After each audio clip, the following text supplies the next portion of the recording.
Hello. Today we will be discussing the Anglo-German Naval Arms Race of 1898 to 1914. Now this naval arms race saw Britain and Germany compete to see who could build the biggest navy. And this was a significant event in the lead-up to the First World War, and was a significant development in in European relations, as it saw Britain get pushed more and more towards an anti-German and pro-France, and therefore by extension pro-Entente, foreign policy. But first, some background. So the background for this goes all the way back to the unification of Germany, of course, but also with the unification of Germany, you now had this massive, industrialized, populated, militarized, this new great continental power right in the centre of Europe. A massive upset to the balance of power. And then you fast forward 20 years is to the ascension of Kaiser Wilhelm II. And see, he had a bit of a chip on his shoulder, for in his eyes, Germany was now the greatest continental power in all of Europe. And yet, he also felt that Germany had been somewhat denied the status and relevance that should usually come with being a great power.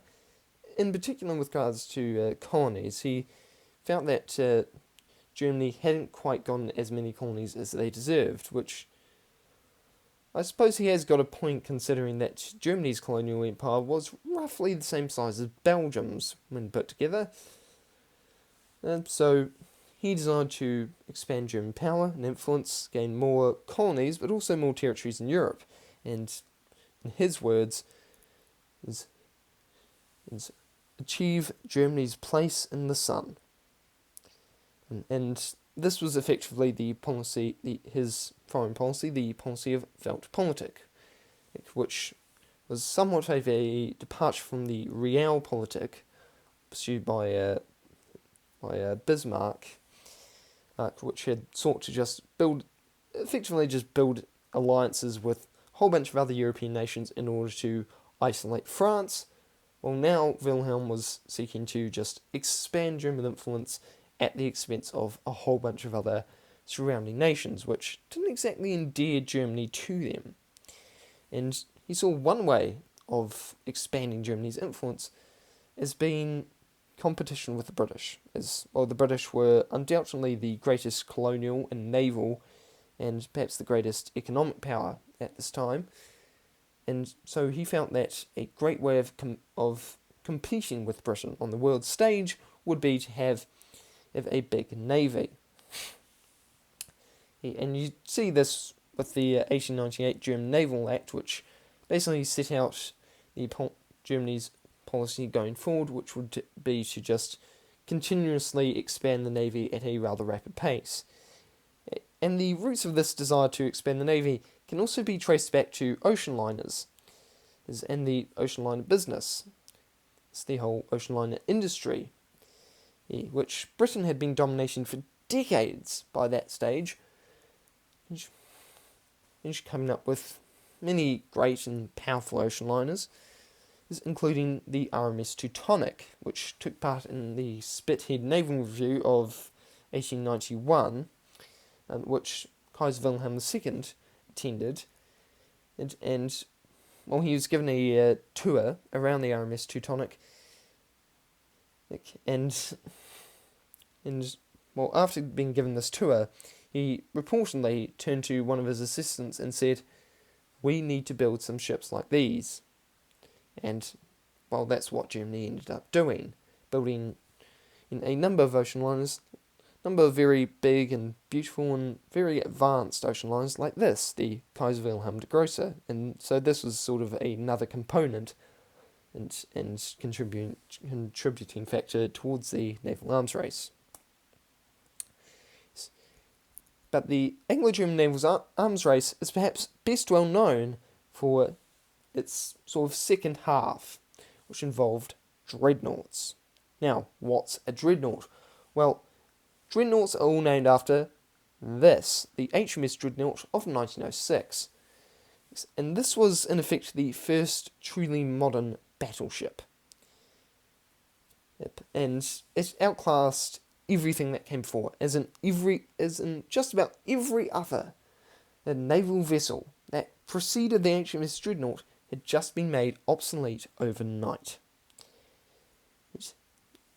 In fact, it was so much so that these ships that preceded Dreadnought are today referred to as pre-Dreadnoughts. It was that much of a step forward. And so Germany naturally saw this as a bit of a threat, and then began building their own dreadnoughts, battleships, effectively. Yeah, and the arms race kept on accelerating, production kept on accelerating, and therefore so did the costs of pursuing the arms race. Yes, and it eventually got to the point where both nations realised it was too expensive to keep it up. And so the British, under First Lord of the Admiralty Winston Churchill, yes, that Winston Churchill, eventually came up with the policy of just ordering 2 dreadnoughts for every one that the Germans would order, which effectively ended the arms race as well. It meant that Germany can no longer really one-up Britain in terms of numbers of dreadnoughts. And so it was effectively over by 1914.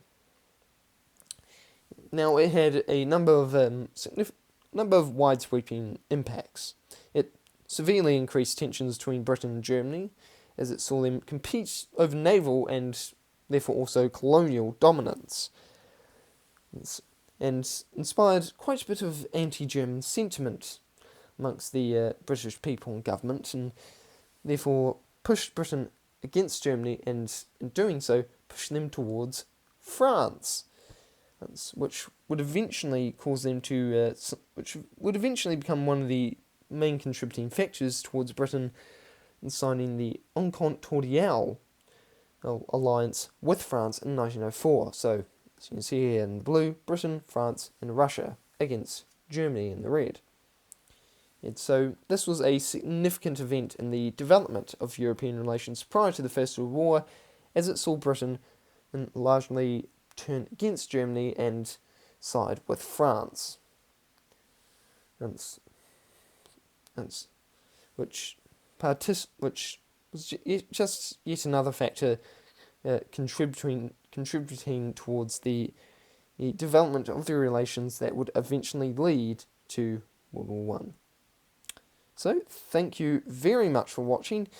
Like, comment, and subscribe if you liked the video. And if you have any questions at all, or any topics that you'd like me to cover, please leave them down in the comments down below. And I will see you in the next video. Goodbye.